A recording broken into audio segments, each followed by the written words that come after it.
O que é e como se caracteriza a subtração de crianças? E como os envolvidos podem resolver o problema? Quem explica é a repórter Roberta Mello. Depois de uma separação, os pais têm que entrar em um acordo sobre a guarda do filho. Muitas vezes, esse acordo não agrada uma das partes, que acaba fugindo com a criança para outros países. Casos assim têm se tornado comum, é a chamada subtração de crianças e adolescentes. Mas para minimizar esse problema e resolver da melhor forma possível, foi criada a Convenção de Haia. A Convenção de Haia foi concluída em 1980 e tem como objetivo assegurar o retorno imediato das crianças que foram tiradas ilicitamente de suas famílias e transferidas para outros países. Os países contratantes têm que tomar todas as medidas necessárias para garantir que esse objetivo seja cumprido. A subtração de menores pode ser caracterizada de duas formas, como explica esse advogado civil. São dois momentos. É o momento do sequestro, que é o momento em que a criança é tirada do país de origem, e o momento da retenção ilícita, é o momento que ela não volta. Um dos casos que ficou conhecido mundialmente e que foi resolvido pela Convenção de Haia foi o do garoto americano Sean Goldman. Depois da separação dos pais, ele veio com a mãe para o Brasil. Quando ela faleceu, o pai entrou na justiça para levar o garoto com ele para os Estados Unidos. O advogado comenta o caso. No caso do Sean, prevaleceu realmente o melhor interesse e prevaleceu aquilo que determina a Convenção da Haia. Bom, e o nosso convidado para tirar as dúvidas sobre esse tema é o advogado Luciano Medeiros. Boa tarde, doutor Luciano. Boa tarde, Ana. Bom, doutor, falando um pouco mais sobre a Convenção da Haia, como é que a pessoa pode descobrir se ela se aplica ou não ao caso dela? Bom, são 82 países que são signatários da Convenção da Haia, né? Inclusive o Brasil, desde o ano de 2000. Essa convenção ela foi criada no ano de 1980. Então, todos os países signatários, enfim, as regras contidas na convenção podem ser suscitadas por qualquer pessoa, qualquer integrante de qualquer um desses países signatários. Agora, quais documentos que eu tenho que tem que ser juntados para dar início a essa restituição dessa criança? Bom, na realidade, como foi abordado na matéria, né, vai estar caracterizada essa subtração, que de uma forma até imprópria é designada aí como sequestro, uma questão da tradução, mas seria aí a subtração do menor, né, tem que ser verificado se de fato esse menor ele foi retirado do país de uma forma ilícita. Verificado essa ilicitude na subtração desse menor, né, tem que ser contatado a Secretaria de Direitos Humanos, ligado junto à Advocacia Geral da União, né, que tomará as providências necessárias para o retorno da criança ao país. Agora, se o sequestro ocorre aqui mesmo no Brasil, essa subtração é feita aqui no Brasil, quem eu devo contatar para ter, por exemplo, meu filho de volta?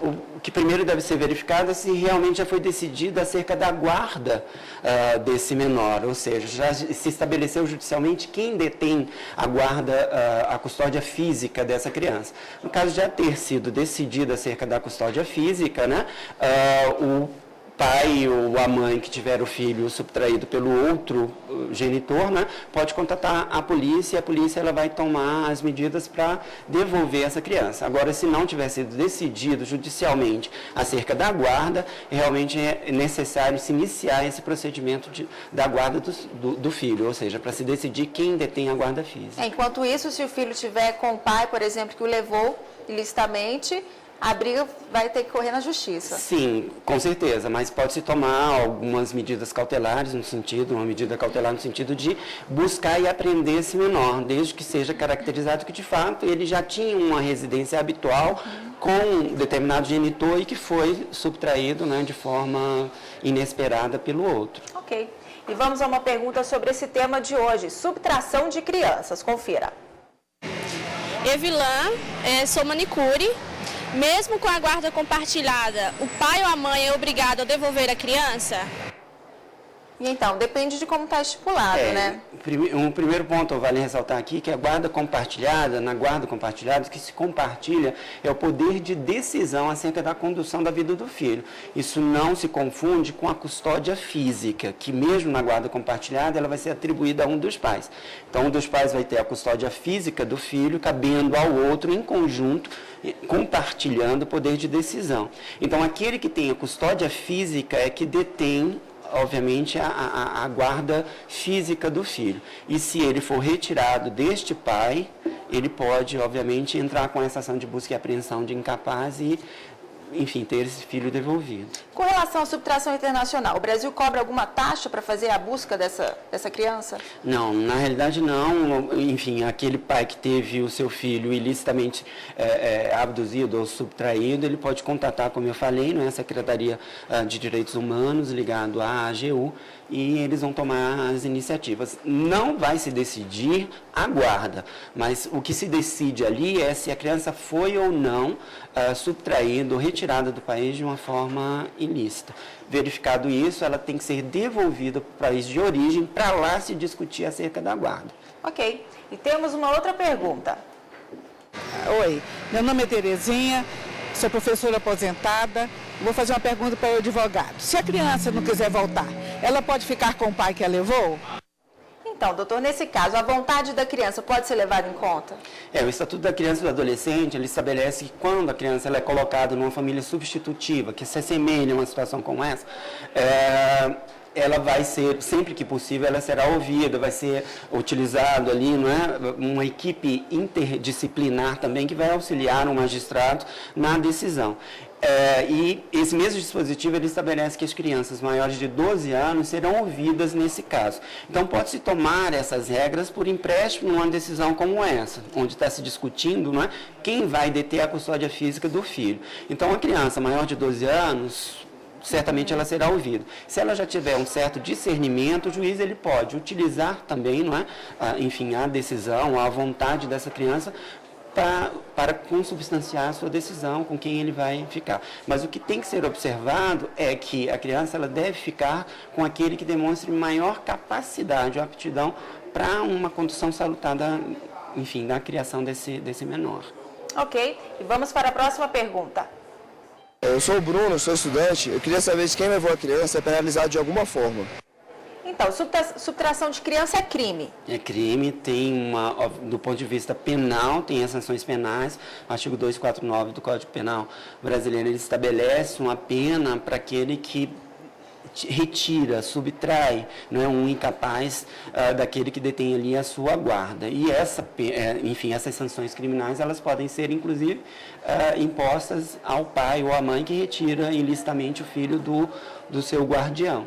E do ponto de vista civil também há essa possibilidade, inclusive da diminuição da visita daquele pai que injustamente retirou o filho do guardião, E isso pode gerar, inclusive, a suspensão do poder familiar também. Agora, se a criança for devolvida à mãe, ela está sobre a guarda da mãe, e ela é devolvida à mãe e não sofreu maus tratos nenhum, o juiz pode diminuir a pena desse pai, por exemplo? Pode, inclusive, até deixar de aplicar qualquer tipo de sanção, ou partir para uma advertência. Então, aquele pai ou aquela mãe que descumpre aquela regra contida numa decisão judicial, descumpre uma decisão judicial, ele está sujeito às sanções, enfim, inclusive penais, como a gente abordou aqui. Mas isso vai depender muito do caso concreto, o motivo, a razão, e pode, inclusive, haver a inversão da guarda. Se ficar caracterizado que aquele que detém a guarda física da criança, ele não está ali provendo a essa criança condições salutares de uma convivência. Agora, se o menor foge de casa ajudado por alguém, essa pessoa que ajudou também cometeu um crime? Sim, na realidade sim. Então, o incapaz, o menor, ele está ali sob o poder familiar dos pais. Então, na realidade, pode sofrer sim sanções. Ok, doutor, obrigada pela sua participação. Tenha uma ótima tarde. Muito obrigado. E a dica de hoje é o curso online de Direito de Família, promovido pelo Portal Educação.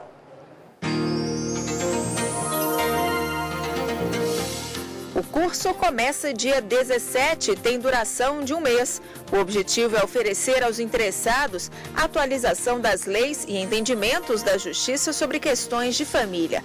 As inscrições podem ser feitas pelo site www.portaldaeducação.com.br.